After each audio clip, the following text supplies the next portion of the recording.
Bonjour à tous et bienvenue sur boursicoté.com pour cette nouvelle analyse technique du CAC 40 en clôture avec une séance qui a provoqué une zone de rupture par rapport à la dynamique que je vous présentais récemment, et donc on a ici ouvert avec un gap baissier. Alors hier nous avions un plus bas à 7545,60, aujourd'hui nous avons un plus haut à 7541,72, donc le gap n'est que partiellement comblé. Il s'agit donc bien d'un gap de rupture qui débouche ici sur cette bougie d'hésitation, et donc une séance au terme de laquelle le CAC 40 clôture à 7531,61 et perd 0,56% par rapport au cours de clôture de la veille. Alors certes, on a du détachement de dividendes, mais cela n'explique pas tout. On a un retour d'inquiétude sur le secteur bancaire qui provoque ici ce mouvement. Au niveau des indicateurs techniques, nous avons toujours ici un signal d'affaiblissement sur les histogrammes du MACD. Au niveau du RSI, on est toujours plus ou moins dans la dynamique. Cette baisse ici, si elle venait à s'accentuer, viendrait rajouter un signal supplémentaire ici d'une possible phase de consolidation. Au niveau des volumes, on est plutôt en hausse et légèrement au-dessus de la moyenne. Donc le fait ici d'avoir cet enfoncement avec ce gap et cette hausse des volumes contraste avec le fait que l'ombre est plutôt portée ici sur la partie inférieure de la bougie, sur une bougie d'hésitation qui n'a pas une énorme conviction. Donc on va dire que le signal de baisse pour l'instant est assez mitigé. Au niveau des valeurs, alors nous avons quelques secteurs qui baissent, mais on trouve tout de même de belles hausses avec Alstom par exemple qui gagne 2,03%, Schneider Electric et Sanofi qui gagnent 1,75%. Derrière, le grand SA, Engie ou Danone sont parmi les valeurs positives. Et puis au niveau des plus fortes baisses, alors on retrouve donc le secteur bancaire avec Société Générale moins 3,25%, BNP Paribas moins 2,38%, derrière Vivendi, Vinci, Airbus ou Michelin, juste avant Crédit Agricole, sont parmi les plus fortes baisses. Donc une configuration de sortie ici de dynamique.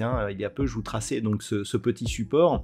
Le fait d'avoir ici un gap donc partiellement comblé avec cette sortie nous indique que c'est un vrai signal. Le gap de rupture est toujours, le signal le plus fort en termes de retournement. Dernier que l'on avait eu, il était ici. Certes, il avait été comblé, mais c'est lui qui avait vraiment donné le signal de sortie de cette dynamique baissière ici, et ensuite on était parti à la hausse. Donc les gaps de rupture sont en général des gaps qui sont puissants. À nous de vérifier si celui-ci le sera aussi. Ce que l'on peut remarquer, c'est qu'on est resté au-dessus d'une zone ici à 7500 points, juste au-dessus d'un autre gap qui se situe ici entre 7485 et 7491. C'est le comblement de ce gap qui lancerait vraiment la vraie possibilité d'avoir une consolidation plus marquée, puisque l'objectif serait un retour ici sur cette zone des 7380, juste au-dessus d'un autre gap ici, qui n'a lui non plus pas été comblé. Donc la configuration pour l'instant elle est claire.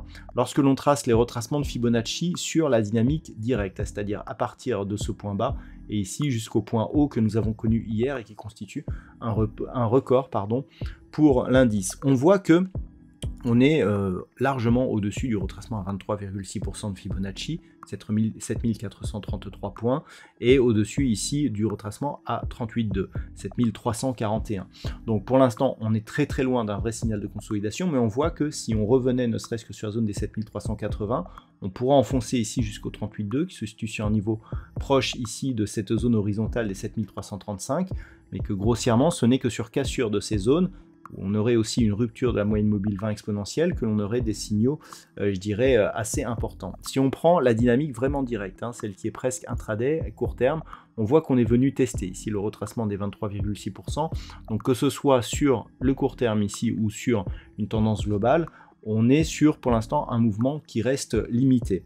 Donc par rapport à cela, les niveaux à surveiller, donc 7491 ici, 85 le comblement de ce gap, et en cas de cassure, on a 7460 et 7380 points. Voilà les niveaux à surveiller, sachant que pour repartir à la hausse, il faudrait combler ce gap ici, donc guetter un retour possible ici sur les 7545 points et venir inscrire un nouveau plus haut significatif, donc au-dessus des 7581 points. Pour l'instant, il s'agit d'une phase de neutralisation ou en tout cas de sortie de dynamique haussière, mais qui se fait dans un biais neutralisé d'un point de vue intraday. La rupture des 7500 points serait effectivement un premier signal. Voilà ce que l'on peut dire donc d'un point de vue technique sur cette configuration. D'un point de vue statistique, nous sommes dans une configuration qui nous donne assez peu d'occurrences et qui plus est nous donne un biais relativement neutre. Donc on se fiera plutôt aux précédentes études qui nous donnaient la possibilité d'une phase de consolidation pour cette semaine. Voilà donc ce que l'on peut dire pour ce soir. Je vous souhaite de passer donc une très bonne soirée. On se retrouve dès demain pour d'autres analyses techniques et sur BFM Business, toujours sur le site boursicoté.com.